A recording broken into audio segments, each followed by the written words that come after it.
Good day, my brothers and sisters of the Order. Welcome back to the Order. I'm Celtic Templar, and today, y'all, we're actually going to be doing, finally, a video on the Pictish style warrior.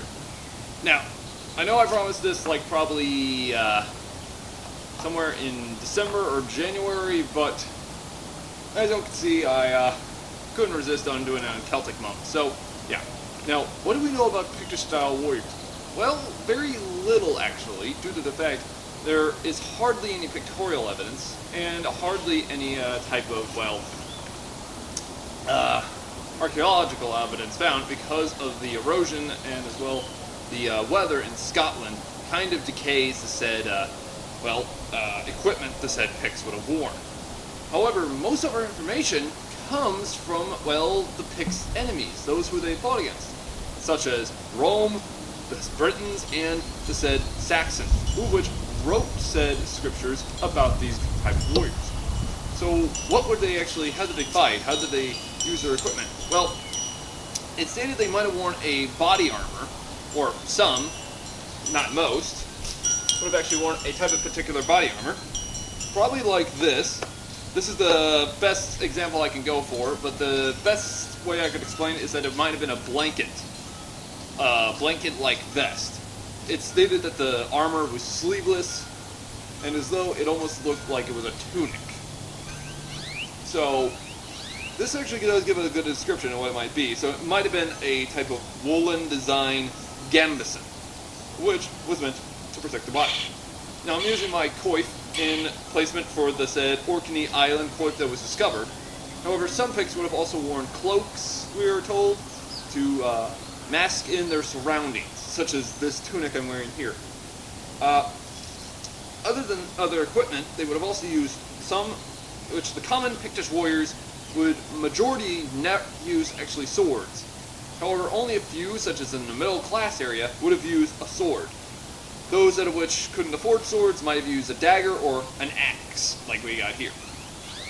Now, shields, what they would have used, would either be square, they would have been round like this, or more iconical like this, the H-shaped. Which, the H-shape is one of the biggest ones that I think they would have used as a buckler form. So, this actually does give a good description of it. As well, when it comes to spear formation, due to this imagery here, our best understanding is that this might give us a good example on how the Picts might have fought. And the fact is, if we know one thing from history, the Picts would have also used cavalry, while the Saxons would not have used cavalry. In fact, during this point in time, this is when the Saxons had started to emerge in, Great Britain, and in such, it's stated in history that the Saxons didn't ride into battle. So we got to put that into form and fray. So I believe that these horses right here are, those that are which are riding horses, those are probably Pictish nobles. So, yeah. Let them do a video on them some other time. I know, but yeah. One major thing I could actually understand about it, though, is how they would have fought, such as with the spear formation, like in this formation we see with these infantry soldiers. How so?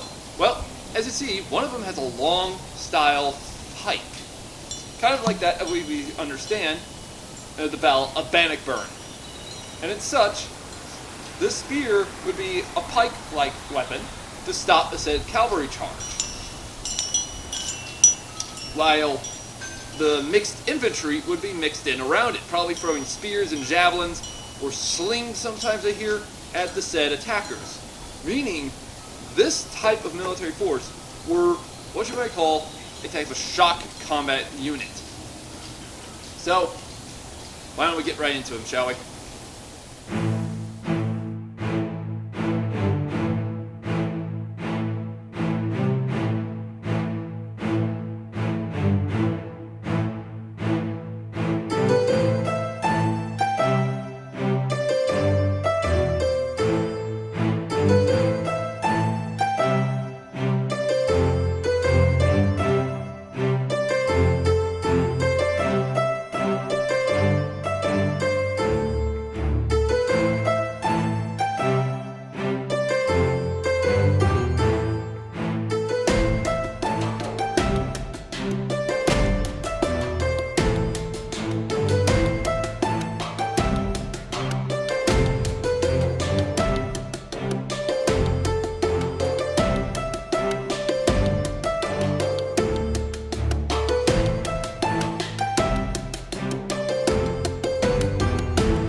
to distant shores. Stand up high on the prow, noble bark I steer, steady course to the haven, hew many foemen, hew many foemen. My mother told me someday I would buy galley with good oars, sail to distant shores, stand up high on the prow, noble bark I steer, steady course to the haven, hew many foemen, hew many foemen. My mother told me someday I would buy galley with good oars, sail to distant shores, stand up high on the prow, noble bark I steer, steady course to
Okay, as y'all saw, pretty much that is the equipment of the said Pictish style warrior.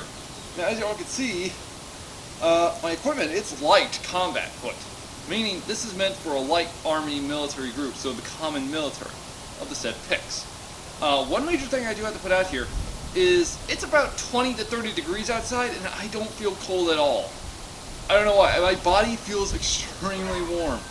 So my best bet was because of this vest, this armor, as the Romans put it, that of which stopped the thrust of a spatha, the cut of a spatha. The only weapon I could get through it would be a said spear or a said scorpion. So this means one of the following things. This thing must have been tightly woven enough to be meant to stop weapons, or that of the cold itself. And by far, I think the only thing that's actually getting frozen are my feet. But I have actually told in history books that some of these guys might have actually fought without any shoes on. I don't know how that would do that, especially with the fact that my feet feel like there are frozen ice cubes. So, that might not be true. However, we do get an understanding of how these guys might have actually fought. As I said, with this image here, we see the spear formation, we see a mixed infantry, and we see archers in the background, as well with cavalry along the side, meaning that these guys were much what we might call a pincer movement. In other words, something like we would see at the Battle of Bannockburn, the Battle of Stirling Bridge, pretty much a type of military shock force of spearmen, pushing infantry or cavalry back, meaning the Picts had their own style of military that rivaled that of Rome. No wonder Romans feared these guys so much. So, what was how many of you might ask, Templar, what would you actually say would be your best combination with this? Which I already hear you. I would have to say the buckler shield with the said javelins and spear would be a good mix. But as well, did the Picts our common Pictish warriors wear any sort of metal armor? No, not that we know of. In fact, they actually left themselves completely blank on the head. No helmet whatsoever. However, when it comes to style of helmets of the Picts, we are stated that it might have been copied from Romans' style helmet, especially of the late century or the late 3rd century. And in such, these type of helmets would technically almost do look like a Roman, late Roman legionary type helmet. But yeah, that's actually kind of awesome. But yes, we'll have to do that one day with our Pictish noble. Sadly, it did not win the vote. But very soon we will be doing a Roman Celtic auxiliary, and then we will be doing an Irish kern by next week. So, by next weekend, we will be doing Irish kern for y'all, but this is going to be the early Irish kern, not the late century one. So, people always get those two confused, but they're entirely different. So, yeah. But as well, if any of y'all want to acquire a certain weapon like this, for example, or equipment like this, I will leave links down below. If any of y'all want said shed shield, like either of these two, or as well this Pictish style sword, I will leave a link for a group that actually custom makes this equipment for y'all. As well, I will also leave links for anyone who are looking for custom made style gamison, or if you want to make it yourself, be my guest. But as well, with the coif, this is what I had to make. It's the same with the pants. Footwear, these are just common Celtic footwear, as they would have probably would have worn. Spears, I got these from Cult of Athena. Axe, I got from Cult of Athena. Most of this is Cult of Athena, except for the gambeson, the tunics, and the shields, and the sword. So, yeah, as y'all can understand, this equipment feels adequately right for the said Pictish style warrior. In fact, I feel light, I feel mobile, and the thing is, I don't feel weathered down to stay in one place and take the blunt of an enemy force. I want to push forward. I want to attack my opponents. This is why Picts are such a cool people. Which many people are also wondering why did Rome never invade Scotland, or how come they never conquered Scotland. I will leave a link for that in my video that actually talks about that. But as well, if any of y'all want to see more how-to videos, let me know in the comments below. We will try our best to cover on what their equipment they might have worn, such as from the Carthaginian hoplite to the said Roman legionary, or to the Celtic culture, to the medieval period. Pretty much anything that of which we will actually try and cover, we will try our best to cover it. Hell, we'll even try our best with the Balearic slingers. So, yeah. But anyways, guys, hopefully you like this video. Like and subscribe for more. If any of y'all have any ideas for another how-to video, let me know down in the comments below. We will add them to our list. As well, guys, hopefully to see y'all in the next one. And don't forget, tomorrow we will be covering the Celtic Roman Auxiliary. Anyways, guys, have a great day.